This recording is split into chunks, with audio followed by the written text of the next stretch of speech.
Photometry is the technique of measuring the concentration of a substance in a solution by using light absorbing capacity of that solution. মানে একটা সলিউশনের light absorbing capacity কতটুকু, এই প্রপার্টিটাকে কাজে লাগিয়ে আমরা যদি একটা সলিউশনের কনসেন্ট্রেশন বা একটা সাবস্টেন্সের কনসেন্ট্রেশন বাইর করতে পারি, সেটাকে আমরা বলি photometry. Photometry is the technique of measuring the concentration of a substance in a solution by using light absorbing capacity of that solution. এগুলা কিন্তু প্র্যাকটিক্যালে ধরে, বুঝছো? প্র্যাকটিক্যালে ধরে। ব্যাপারটা হচ্ছে কি যে প্র্যাকটিক্যালে হয়তো বা তুমি 22-24 পেয়ে পাশ করে গেলা, কিন্তু তুমি যদি এই সিম্পল দুই একটা প্রশ্নের আনসার দিতে পারো, তোমার মার্কসটা কিন্তু একটু বেড়ে যায়, 27, 28, 30 পর্যন্ত হয়ে যায়। তো ব্যাপারটা হচ্ছে কি, এই সিম্পল সিম্পল জিনিসগুলো তোমরা পড়ে আসো। ফটোমেট্রি থেকে পড়ার মতো বিশেষ কিছু নাই। ফটোমেট্রি কাকে বলে, বিয়ার্স ল, ল্যাম্বার্টস ল কি, আর হচ্ছে অ্যাবজর্বেন্স কি জিনিস, এই ছোটখাটো জিনিসগুলা হচ্ছে জানা থাকলে ফটোমেট্রিটা অনেকটাই পসিবল। তো আমরা জানি ফটোমিটার হচ্ছে দুই ধরনের, কলোরিমিটার আর হচ্ছে স্পেকট্রোফটোমিটার। নিউয়েস্ট ভার্সন কোনটা বলো তো? নিউয়েস্ট ভার্সন কোনটা? কলোরিমিটার। না না, কলোরিমিটার তো হচ্ছে আগের আগের কালারিমিটার, কলোরিমিটার, হ্যাঁ এটা হচ্ছে আগের। আর স্পেকট্রোফটোমিটারটা হচ্ছে নতুন। এটার কিছু অ্যাডভান্টেজ আছে কলোরিমিটারের উপরে। এই দুইটার পার্থক্যটা একটু পড়ে নিব। What is the difference between colorimeter and spectrophotometer? Beer's law কি ল্যাম্বার্টস ল কি বলো? বিয়ার্স ল কি? ম্যাম, বিয়ার্স ল হলো absorbance solution is directly proportional to the concentration of the solution. R Lambert's law হচ্ছে এটা হচ্ছে ma'am absorbance is length of optical light. Optical light পাথের সাথে ম্যাম ডিরেক্টলি প্রপোর্শনাল থাকবে। হইল না। ল্যাম্বার্টস ল আমার যদ্দূর মনে আছে এটা হচ্ছে absorbance is inversely proportional to the length of light path. Inversely, এটা হচ্ছে তোমাদের এবিসি বইয়ের ভাষায় সিম্পল করে, কিন্তু অনেক এক্সামিনাররাই ওই সিম্পল ভাষার কথা বুঝতে চায় না। তারপরে যারা পারো না পড়ে নিও, কারণ ওইটা হচ্ছে একেবারে মানে শর্টেস্ট ভার্সন, এর চেয়ে শর্ট আর কিছুই নেই। বিয়ার্স লটা দেখো, বিয়ার্স ল হচ্ছে state the amount of light transmitted through a coloured solution decreases exponentially with increase the concentration of the substance. R Lambert's law হচ্ছে state the amount of transmitted light decrease in exponentially with the thickness of a solution through which light pass. এগুলা হচ্ছে ওই যে ভার্লের একটা ইয়ে আছে বায়োকেমিস্ট্রিতে, মানে laboratory মেডিসিনের উপরে ভার্লের একটা বই আছে, সেখান থেকে নাও।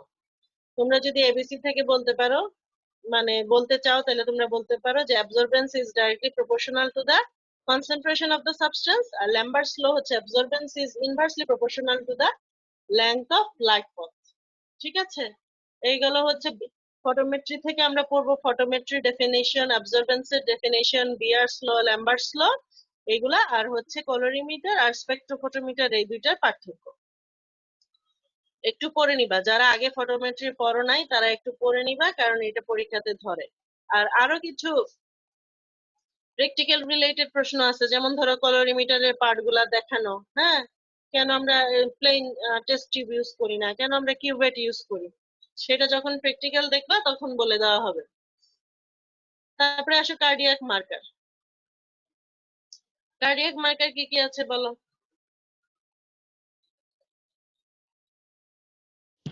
ম্যাম, মায়োগ্লোবিন আছে, ট্রোপোনিন, তারপরে ক্রিয়েটিনিন। পরীক্ষা দিবা এইভাবে বললে হয়? দুইটা ভাগে ভাগ করে বলো, কিছু আছে এনজাইম, কিছু আছে প্রোটিন। পরীক্ষা দিবা না কয়দিন পরে, এভাবে বললে হয়? ম্যাম, বলো। আমি যে ম্যাম ওই যে ফার্স্টটা কাজ করি ওগুলোর কথা হ্যাঁ, বলো, এনজাইম আর প্রোটিন ভাগ করে বলো। দেখে দেখেই বলো, আমি তো দিয়েই রাখছি, নাকি স্ক্রিন শেয়ার করি নাই? ম্যাম আছে, ম্যাম শেয়ার আছে। স্ক্রিন কি শেয়ার করছি? জি ম্যাম, দেখা যায় ম্যাম। তাহলে দেখা গেলে বলো।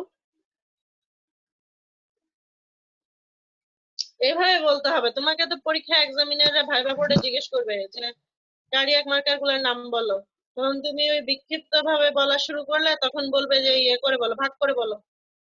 তো ভাগ করে বলতে হবে এনজাইম এবং প্রোটিন। এনজাইমের মধ্যে হচ্ছে ক্রিয়েটিন কাইনেজ এমবি, বা এটার নাম হচ্ছে CPK two, aspartate amino transferase lactate dehydrogenase. আর প্রোটিনের মধ্যে হচ্ছে মায়োগ্লোবিন আর ট্রোপোনিন না? মায়োগ্লোবিন আর ট্রোপোনিনের মধ্যে আবার তিনটা আছে, এর মধ্যে কার্ডিও স্পেসিফিক কোনটা?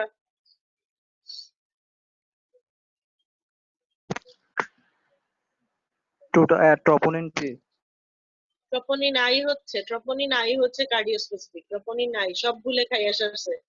ট্রোপোনিন আই হচ্ছে কার্ডিও স্পেসিফিক, হ্যাঁ। ট্রোপোনিন টি যেটা, এটা হচ্ছে ট্রোপোমাইসিন বাইন্ডিং এলিমেন্ট। আর ট্রোপোনিন সি যেটা, এটা হচ্ছে ক্যালসিয়াম বাইন্ডিং এলিমেন্ট।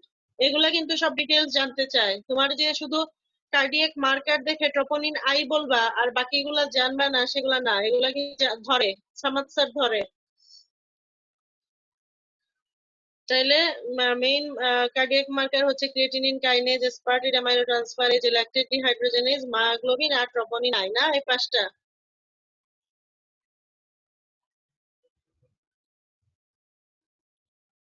তারপরে তোমরা জানো একটা কমন প্রশ্ন আছে পরীক্ষাতে, কোনটা কখন পিকে উঠে, মানে রাইজ করা শুরু করে, তারপরে পিকে উঠে কখন, তারপরে আবার ডিক্লাইন হয় কখন, এটা আসে না?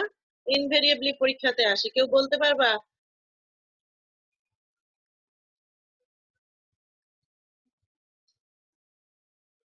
কেউ কি বলতে পারবা? কি রে, তোমরা না বলে পড়ে আসবা? এই জন্য তো আমি পড়ি নাই, দেখি আমি বলো। আহ,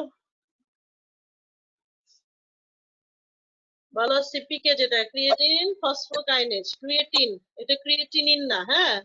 এটা খেয়াল রাখবা, ক্রিয়েটিন আর ক্রিয়েটিনিন কিন্তু এক জিনিস না। ক্রিয়েটিন, ক্রিয়েটিন ফসফোকাইনেজ কখন রাইজ করা শুরু করে, কখন পিকে যায়, আর কখন এটা ডিক্লাইন করে? ম্যাম শুরু করবে হচ্ছে 4 to 6 hours। হ্যাঁ, আর ম্যাম পিকে যাবে হচ্ছে 24 ঘন্টার মধ্যে। আর হচ্ছে ব্যাক করবে হচ্ছে 2 to 3 days। 2 to 3 days। আর অ্যাসপার্টেট অ্যামাইনো ট্রান্সফারেজ? ম্যাম শুরু হবে 6 to 8 hours। আর ম্যাম পিকে যাবে হচ্ছে 24 to 48 hours। আর ব্যাক হুম, করবে হচ্ছে 4th day. 4 to 5 days। Lactate ডিহাইড্রোজেনেজটা? শুরু হবে হচ্ছে 8 to 12 hours। আর পিকে যাবে হচ্ছে 48 to 72 hours। আর ব্যাক করবে হচ্ছে ম্যাম 7th ডে-তে। যেতে। আর রইলো কোনটা, মায়োগ্লোবিন আর হচ্ছে ট্রোপোনিন আই না? মায়োগ্লোবিন পিকে রাইজ করা শুরু করে 2 থেকে 4 ঘন্টার মধ্যে, পিকে উঠে 12 ঘন্টায় নাকি? জি ম্যাম। ডিক্লাইন করে যায় 24 ঘন্টার মধ্যে। আর ট্রোপোনিন আই? ম্যাম শুরু হবে হচ্ছে 4 to 6 hours। আর ম্যাম হচ্ছে পিকে যাবে হচ্ছে 12 to 24 hours। আর ব্যাক করবে হচ্ছে 5 to 10 days। হ্যাঁ, ঠিক আছে। কিন্তু এই যে ধরো আমরা যে এতগুলা পড়লাম, মায়োগ্লোবিন, তারপরে হচ্ছে CPK, aspartate amino transferase, lactate dehydrogenase, troponin I, এতগুলার মধ্যে কিন্তু যখন তোমরা প্র্যাকটিক্যালি যাবা, প্র্যাকটিক্যালি দেখবা কি শুধু দুইটাই করে। একটা হচ্ছে ওই ট্রোপোনিন আই, আর একটা হচ্ছে সিপিকে। এই দুইটাই হচ্ছে মেইনলি করা হয়, কারণ এগুলা হচ্ছে মোর কার্ডিও স্পেসিফিক। আমরা জানি এএসটি, এলডিএইচ, এগুলা যে আইসোএনজাইম, এগুলার অন্যান্য টিস্যু ডিস্ট্রিবিউশন আছে, এবং এগুলা দেখবা তোমরা ডিক্লাইন হতে অনেক সময় লাগে বা রাইজ করতে অনেক সময় লাগে, বা এগুলা মিস ইন্টারপ্রিটেশন হতে পারে, যেহেতু ওদের মানে টিস্যু ডিস্ট্রিবিউশনটা আরো মানে ওয়াইড, বিভিন্ন কারণে এদের রাইজ হতে পারে। যার কারণে আমরা হচ্ছে মেইনলি প্র্যাকটিক্যালি দুইটাই করি, সিপিকে আর হচ্ছে ট্রোপোনিন আই। সিপিকে ট্রোপোনিন আইর মধ্যে আবার ট্রোপোনিন আইটা সবচেয়ে বেশি করা হয়। তো আমরা যে স্টাডিটা করলাম সেই স্টাডিতে আমরা দেখলাম যে বেশিরভাগ কার্ডিয়াক মার্কারই 4 ঘন্টার দিকে রাইজ হচ্ছে। তো তোমার কাছে একটা পেশেন্ট যদি উইদিন 4 ঘন্টা আসে, এসে কমপ্লেইন করলো যে আধা ঘন্টা আগে আমার খুব চেস্ট পেইন হয়েছে, ডিফিউজ চেস্ট পেইন, যেটাকে ভাষায় ব্যাখ্যা দেওয়া যাবে না যে এই জায়গায় হয়েছে, অনেক ডিফিউজ, বুকে পিঠে হাতে ব্যথা, পুরা খুব সিভিয়ার পেইন ছিল, সোয়েটিং ছিল, আমি পেইন্ট 4 ঘন্টা তো হয় নাই, কার্ডিয়াক মার্কার প্রেসক্রাইব করবা তাকে তুমি? এক একটা কার্ডিয়াক মার্কার করতে 3,000 5,000 টাকা লাগে, 10,000 টাকা লাগে, ল্যাবে গেলে দেখা যাবে 15-20 হাজার টাকা লাগছে। তো তুমি তাকে 4 ঘন্টার মধ্যে কার্ডিয়াক মার্কার প্রেসক্রাইব করবা? না ম্যাম। করবা না। তাহলে 4 ঘন্টার মধ্যে তুমি কিভাবে শিওর হবা তার কোনো ma'am cardiac heart attack ECG. হলো কিনা? ইসিজি করবো আমরা। ইসিজি করলে খুব সহজেই বোঝা যাবে যে কোনো চেঞ্জ আছে কিনা। মেডিসিন ওয়ার্ডে যখন তোমাদেরকে ইসিজি পড়াবে, ইসিজি কিন্তু খুব ভালোভাবে শিখবা। কথা বুঝতে পারো? এই চারটা কিন্তু তোমাদেরকে শিখতে হবে, বুঝছো? খুব ভালো পরীক্ষাতে এগুলা আসে। আর ক্লিনিক্যালি এনজাইমকে কি কি ভাগে ভাগ করা যায়?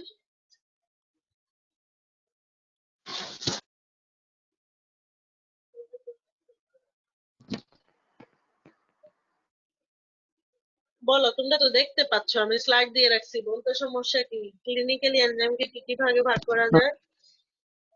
ফাংশনাল প্লাজমা এনজাইম আর হচ্ছে নন ফাংশনাল প্লাজমা। হ্যাঁ, এত পড়া এই দুইটা এনজাইম তোমাদের মুখ দিয়ে কেন বাইর হয় না আমি কিছু বুঝি না। এগুলো পরীক্ষাতে সবচেয়ে বেশি আসে, ওই আইইউবি ক্লাসিফিকেশন থেকে বেশি আসে, ফাংশনাল আর non functional plasma enzyme. Functional বলতে কি বুঝে বলো তো?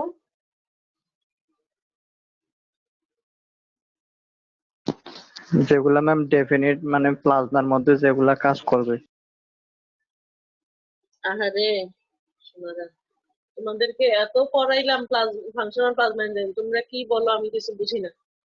ফাংশনাল প্লাজমা এনজাইম হচ্ছে যে এনজাইমটা সবসময় প্লাজমাতে আছে, এখনো তোমারও আছে আমারও আছে, প্লাজমাতে আছে, এবং সেখানে সে তার কিছু কাজ আছে, সেখানে নর্মালি তার কিছু কাজ আছে। এগুলো হচ্ছে ফাংশনাল প্লাজমা এনজাইম। সবার ব্লাডে থাকবে এবং প্লাজমাতে থাকবে এবং সে তার কাজ করবে, কিছু কাজ আছে তার প্লাজমার মধ্যে। এগুলো হচ্ছে plasma enzyme, functional plasma enzyme. আর নন ফাংশনাল প্লাজমা এনজাইম বলতে কি বোঝায়? যে তারা থাকবে হচ্ছে সেলের ভিতরে, বিভিন্ন সেলের ভিতরে, যেমন তোমরা যদি বলো যে কার্ডিয়াক সেলের মধ্যে থাকবে হচ্ছে ওই যে সিপিকে, তারপরে যদি বলো যে লিভার সেলের মধ্যে থাকবে এএলটি, হ্যাঁ, এরকম এক এক জায়গার এক এক এনজাইম, বা হেপাটিক যে ক্যানালিকুলার যে সেল আছে সেখানে থাকবে অ্যালকালাইন ফসফেটেস। এই যে এক একটা এক এক জায়গায় থাকার কথা, সেলের মধ্যে থাকার কথা, তাদের প্লাজমা থাকার কোনো কথা না। তারা সেলুলার টার্নওভার হয়, আমরা তো জানি প্রতিদিনই কিছু সেল ডিস্ট্রাকশন হয়ে যায়, আবার নতুন করে তৈরি হয়, এই যে টার্নওভারের জন্য তার প্লাজমাতে অল্প থাকে, কিন্তু ওদের আসলে মেইন লোকেশনটা হচ্ছে সেলের ভিতরে। এবং তারা প্লাজমাতে আমরা মেজার বিভিন্ন ডিজিজ কন্ডিশনে, যেমন ধরো যদি কোনো লিভার ডিজিজ তুমি সাসপেক্ট করো তখন এদের অ্যাসেসমেন্ট করা হয়,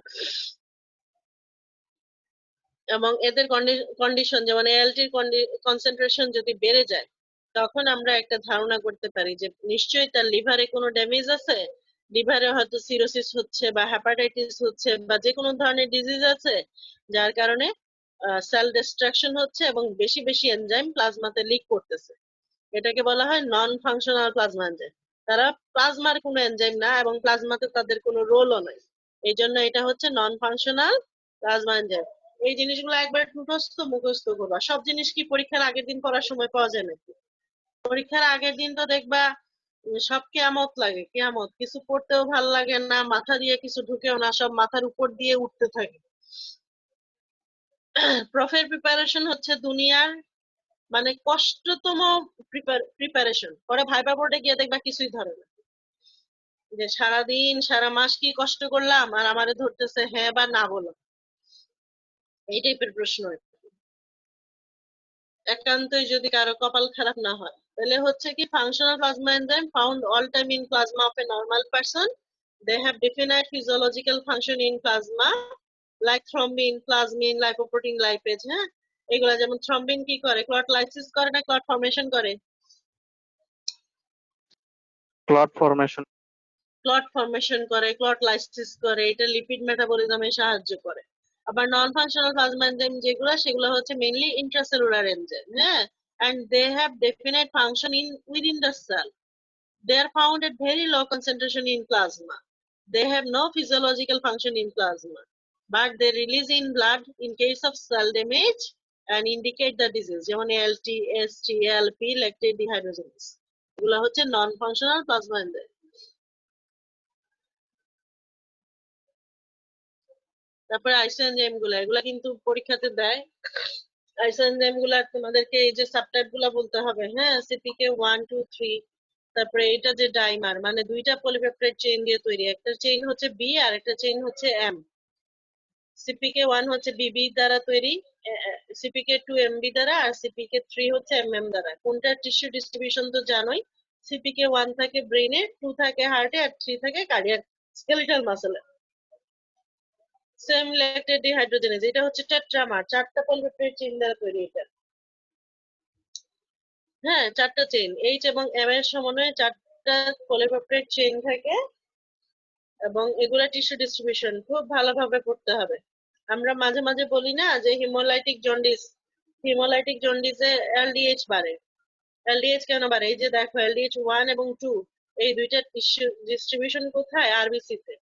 আরবিসি তে, যার জন্য দেখা যাচ্ছে যদি হিমোলাইটিক জন্ডিস হয় তখন কি হচ্ছে, এলডিএইচ বেড়ে যায়। এগুলো পড়তে হবে, জানতে হবে।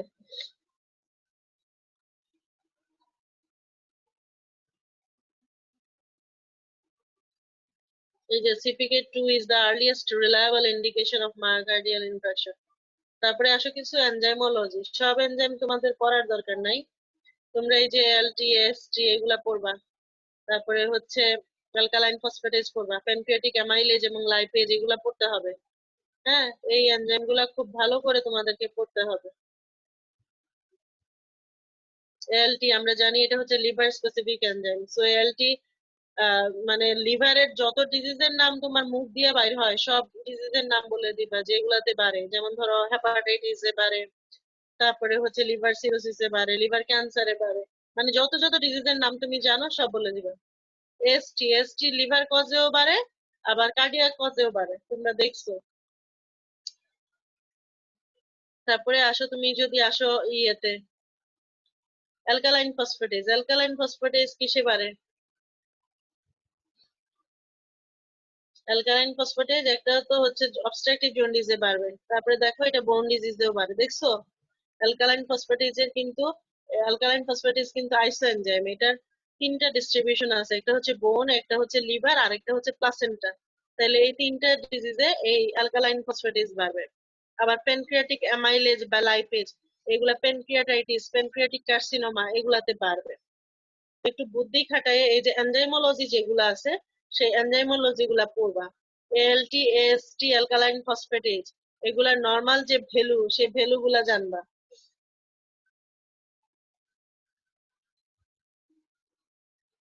এগুলা ডিটেলস আর তোমাদেরকে আমি না বলি।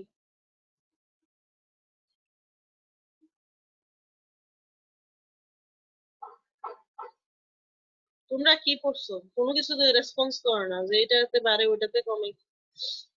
বিলিরুবিন আসে কোত্থেকে?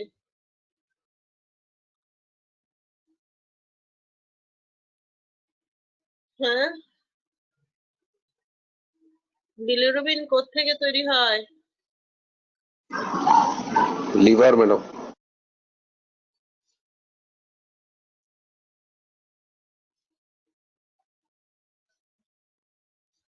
বিলিরুবিন রিলিজ হয় কি লিভার থেকে?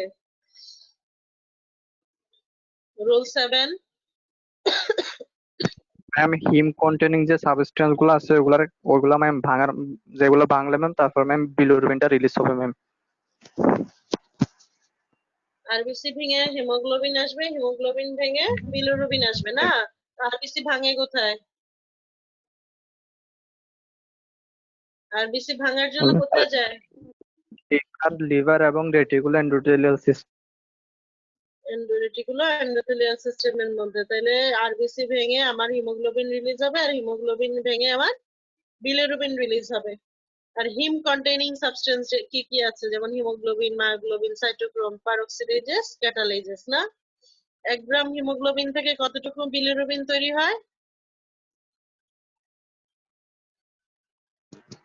35 মিলিগ্রাম বিলিরুবিন। 35 গ্রাম বিলিরুবিন তৈরি হয়। এই যে এখানে বিলিরুবিন মেটাবলিজমের একটা মানে ছবি আছে যে আরবিসি রেটিকুলার এন্ডোথেলিয়াল সিস্টেমে গিয়ে ডিস্ট্রাকশন হওয়ার পরে হিমোগ্লোবিন রিলিজ হয়েছে, হিমোগ্লোবিন ভেঙে আসছে হিম আর হচ্ছে গ্লোবিন, গ্লোবিনটা অ্যামাইনো অ্যাসিড, যেটা অ্যামাইনো অ্যাসিড ফুলে চলে যায়। আর হিমটা দেখা গেল হিম অক্সিজেনেজের মাধ্যমে ভেঙে অক্সিডেশন হয়ে একদিকে সে রিলিজ করতেছে আয়রন আর অন্যদিকে হচ্ছে বিলিভার্ডিন। বিলিভার্ডিন রিডাকটেজের মাধ্যমে তৈরি করে কি বিলিরুবিন। এই বিলিরুবিন ব্লাডে যায় এবং অ্যালবুমিনের সাথে বাইন্ড করে। এই পর্যায়ে এই যে বিলিরুবিনটা এর নাম কি? এই বিলিরুবিনের নাম কি? Unconjugated bilirubin. একটাই নাম, আনকনজুগেটেড প্রিহেপাটিক ইনডাইরেক্ট ইম্যাচিউর হিমোবিলিরুবিন। এগুলা সব জানতে হবে, এগুলো এমসিকিউ তে আসে। তারপরে এই যে বিলিরুবিন অ্যালবুমিন যে কম্বিনেশনটা আছে, হ্যাঁ, সে ব্লাডে নিয়ে আসলো, তারপরে bilirubin is uptaked by hepatic cell. তারপরে এখানে কনজুগেশন হবে বিলিরুবিন মনো অ্যান্ড ডাইগ্লুকুরোনাইড এর মাধ্যমে এটা বিলিরুবিন কনজুগেশন হবে না এই যে লিভারের মধ্যে। যখন কনজুগেশন হবে ইউরিডিন ডাইফসফেট গ্লুকুরোনাইল ট্রান্সফারেজ এর মাধ্যমে, তখন এই যে কনজুগেশন হলো, কনজুগেশনের ফলে যে মানে কনজুগেটেড যে বিলিরুবিনটা হলো তার নাম কি কি আছে? আর ম্যাম কনজুগেটেড ডিরেক্ট থাকবে ম্যাচিউর কোল বিলিরুবিন আর হচ্ছে ম্যাম হেপাটিক বিলিরুবিন না, এইগুলো এই নামে আছে। তারপরে কি হবে, এটা বাইল ডাক্ট দিয়ে সিক্রেশন হবে, বাইল ডাক্ট দিয়ে সিক্রেশন হয়ে সে কোথায় যাবে? এই যে conjugated bilirubin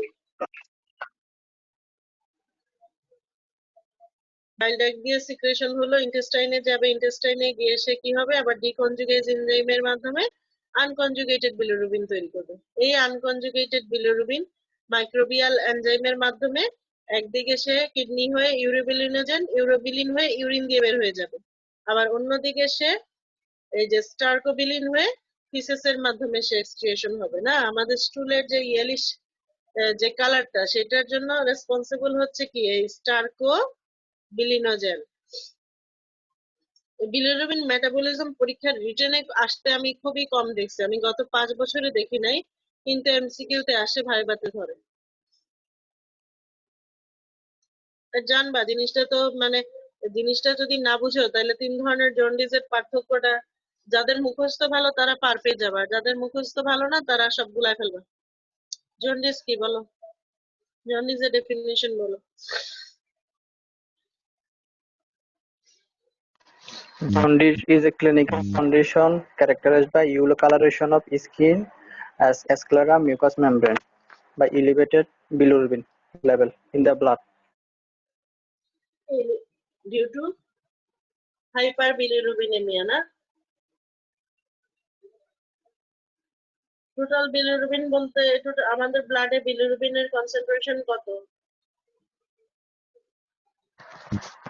0.2 to 1 milligram per day. Per day. কিছু আছে ডাইরেক্ট বিলিরুবিন, যেটাকে আমরা বলি কনজুগেটেড বিলিরুবিন, আর কিছু আছে ইনডাইরেক্ট বিলিরুবিন। ডাইরেক্ট বিলিরুবিনটা দেখো 6 মাইক্রোমোল পার লিটার, আর ওদিকে ইনডাইরেক্টটা হচ্ছে 11 micromole per litre unconjugated bilirubin. Jaundice হচ্ছে প্যাথোলজিক্যালি 3 টাইপের, প্রি হেপাটিক, হেপাটিক আর হচ্ছে পোস্ট হেপাটিক। বা প্রি হেপাটিকের আরেকটা নাম হচ্ছে হিমোলাইটিক, হেপাটিকের হচ্ছে হেপাটোসেলুলার, আর পোস্ট হেপাটিকের হচ্ছে অবস্ট্রাকটিভ জন্ডিস। ঠিক আছে, আর যে জিনিসটা বলতে চাইছিলাম সেটা হচ্ছে কি ক্লিনিক্যালি জন্ডিসকে কি কি ভাগে ভাগ করা যায়? Latent jaundice আর আর হচ্ছে হচ্ছে ক্লিনিক্যাল ম্যাম জন্ডিস। দেখছো চর্চা না থাকলে যেটা হয় মুখ দিয়ে বের হচ্ছে না। জানো ঠিকই, পড়ছো না? নিশ্চয়ই পড়ছো, কিন্তু চর্চা নাই, মুখ দিয়ে বের হচ্ছে না। তোমরা জানো যে জন্ডিস থেকে সবচেয়ে কমন প্রশ্ন কোনটা আসে বলো? সবচেয়ে বেশি পরীক্ষাতে রিটেনে আসে এই 3টা জন্ডিসের পার্থক্য। বিলিরুবিন যেহেতু হ্যাঁ, বিলিরুবিন, জন্ডিস যেহেতু বিলিরুবিন কিন্তু সবগুলাতেই বাড়বে না। এই দেখো হিমোলাইটিকে একটু কম বাড়ে, মানে rarely exceed 5 milligram per decilitre. অবস্ট্রাকটিভে এটা সবচেয়ে বেশি বাড়ে, মোর দেন 30 মিলিগ্রাম পার ডেসিলিটার। আর হেপাটোসেলুলারে হচ্ছে মোর দেন 20 milligram per decilitre. Type of bilirubin আমরা যদি বলি তাহলে হিমোলাইটিকে হচ্ছে আনকনজুগেটেড, অবস্ট্রাকটিভে হচ্ছে কনজুগেটেড, আর হেপাটোসেলুলারে হচ্ছে both conjugated and unconjugated bilirubin বাড়ে। ইউরোবিলিনোজেন, ইউরোবিলিনোজেনের নর্মাল ভ্যালু হচ্ছে less than 4 milligram per day. Haemolytic jaundice এটা ইনক্রিজ করে, অবস্ট্রাকটিভ জন্ডিস এটা ডিক্রিজ করে, আর হেপাটোসেলুলারে নর্মালও থাকতে পারে বা ইনক্রিজও করতে পারে। তারপরে আসো স্টারকোবিলিনোজেন। স্টারকোবিলিনোজেন হচ্ছে হিমোলাইটিক জন্ডিসে এটা নীল সরি ইনক্রিজ হবে। তারপরে আসো অবস্ট্রাকটিভে এটা ডিক্রিজ হবে, হেপাটোসেলুলারে এটা ডিক্রিজ হবে। বাইল সল্ট, বাইল সল্ট আর ইউরিনারি বিলিরুবিন এই দুইটা হচ্ছে অবস্ট্রাকটিভ আর হেপাটোসেলুলার জন্ডিসে প্রেজেন্ট থাকে। আর আমরা জানি এএলপি বাড়বে হচ্ছে অবস্ট্রাকটিভ জন্ডিসে, এএলটি বাড়ে হচ্ছে হেপাটোসেলুলার জন্ডিসে। আর এখানে আরেকটা কলাম অ্যাড করবা, সেটা হচ্ছে এলডিএইচ, এলডিএইচ বাড়ে হচ্ছে হিমোলাইটিক জন্ডিস, নাকি? জি ম্যাম। ওকে, নিওনেটাল যে জন্ডিস আছে তোমরা জানো নিওনেটাল জন্ডিসের কিছু ক্রাইটেরিয়া আছে, সেই ক্রাইটেরিয়া গুলা কি? বাচ্চাদের মানে নিওনেট বেবিদের যে জন্ডিসটা হয় সেই ক্রাইটেরিয়া গুলা কি? ম্যাম মাইল্ড জন্ডিস হবে, এটা হচ্ছে ম্যাম জন্মের পর প্রেজেন্ট থাকবে ম্যাম, জন্মের সময় সাথে সাথে প্রেজেন্ট থাকবে না ম্যাম, নেভার প্রেজেন্ট এট বার্থ। হ্যাঁ, নাইদার প্রেজেন্ট এট বার্থ, মানে জন্মের সাথে সাথে এটা থাকবে না, পরে ডেভেলপ করবে, 2 দিন বা 3 দিন পরে এটা দেখা যাবে, ভিজুয়ালাইজ হবে। তারপরে মাইল্ড হবে, তারপরে 14 দিন পরে কি হবে? ইউজুয়ালি ভালো হয়ে ম্যাম যায় না? ইউজুয়ালি 14 দিন পরে ভালো হয়ে যায়, does not persist beyond 14 day. আর কোন কোন বাচ্চাদের ক্ষেত্রে এই নিওনেটাল জন্ডিসটা বেশি দেখা যায়? যাদের ডিহাইড্রেশন থাকে, হাইপোক্সিয়া থাকে, বার্থ ট্রমা থাকে বা প্রিম্যাচুরিটি থাকে, এইসব ক্ষেত্রে বাচ্চাদের একটু বেড়ে যায়। এই নিওনেটাল জন্ডিসের ট্রিটমেন্ট কি? ম্যাম সানলাইটে দেওয়া ম্যাম। সানলাইটে দেওয়া হয়, বা হসপিটালে থাকলে একটা বক্সের মতো তোমরা দেখবা, বক্সের মধ্যে বাচ্চাকে লাইট দিয়ে বাচ্চাকে ঢেকে রেখে দেওয়া হয়, এই যে চোখ আর ইয়েটা ঢেকে, মানে স্ক্রোটামের পোর্শনটুকু ঢেকে বাচ্চাকে এই লাইট দেওয়া হয়। এই যে আমরা ফটোথেরাপি দেই, সেটা সানলাইটই হোক বা যেটাই হোক, এটার কাজ কি? এটা কি করে? ম্যাম আনকনজুগেটেড বিলিরুবিনটাকে ম্যাম কনজুগেট করে লুমিরুবিন করবে ম্যাম, দেন এটা ম্যাম ইউরিন দিয়ে ম্যাম এক্সক্রিশন হয়ে যাবে। হ্যাঁ, মানে আনকনজুগেটেড বিলিরুবিন যেটা হচ্ছে ওয়াটার ইনসলিবল, এই ফটোথেরাপি কি করবে? এটাকে ফটো আইসোমারাইজেশন করবে, করে এটাকে ওয়াটার সলিবল লুমিরুবিন, এই যে নাম দেখতে পাচ্ছ তোমরা, লুমিরুবিনে এটা কনভার্ট করে এবং বডি থেকে এক্সক্রিয়েট করে দেয়, ঠিক আছে? এটা হচ্ছে ফটোথেরাপি যেটা আমরা দিই পেশেন্টকে। আর কার্নিকটেরাস আমরা জানি, যদি আনকনজুগেটেড বিলিরুবিন, আমরা জানি অ্যাডাল্টদের ক্ষেত্রে bilirubin blood brain barrier cross করতে পারে না, কিন্তু বাচ্চাদের ক্ষেত্রে due to immaturity of blood brain barrier, this unconjugated bilirubin is deposited in the basal ganglia of the brain and causes uncoupling of oxidative phosphorylation and inhibit all vital enzyme leading to mental retardation, feed, toxic encephalitis, etc. এই কার্নিকটেরাসের একটু short note তোমরা পড়ে নিও। আর ব্যাপারটা তো বুঝলাই যে বাচ্চাদের blood brain ব্যারিয়ারটা immature থাকে, ইম্যাচিউর থাকার জন্য আমাদের যে আনকনজুগেটেড বিলিরুবিন আছে, সেই বিলিরুবিনটা ওখানে গিয়ে ডিপোজিশন করে আমাদের বেসাল গ্যাংলিয়াটাকে ডিস্ট্রাকশন করে। আর আরেকটা জিনিস এখান থেকে মনে হইলো যে আনকনজুগেটেড বিলিরুবিন এবং কনজুগেটেড বিলিরুবিন এই দুইটার পার্থক্য তোমাদেরকে পড়তে হবে। আনকনজুগেটেড বিলিরুবিনটা হচ্ছে খারাপ বিলিরুবিন, মানে দুইটাই খারাপ, তারপরেও মানে রিলেটিভলি এটা হচ্ছে ওয়াটার, কি বলে, ওয়াটার ইনসলেবল, তারপরে এটা বডিতে জমা হয়ে থাকে। হ্যাঁ, আর ওইদিকে কনজুগেটেড বিলিরুবিন যেটা, সেটা হচ্ছে ওয়াটার সলিবল এবং বডি থেকে এক্সক্রিয়েটেড হয়ে যায়। ঠিক আছে, এই দুইটার পার্থক্য একটু পরে নিবে। আমাদের টাইম শেষ হয়ে গেছে, আর তোমাদের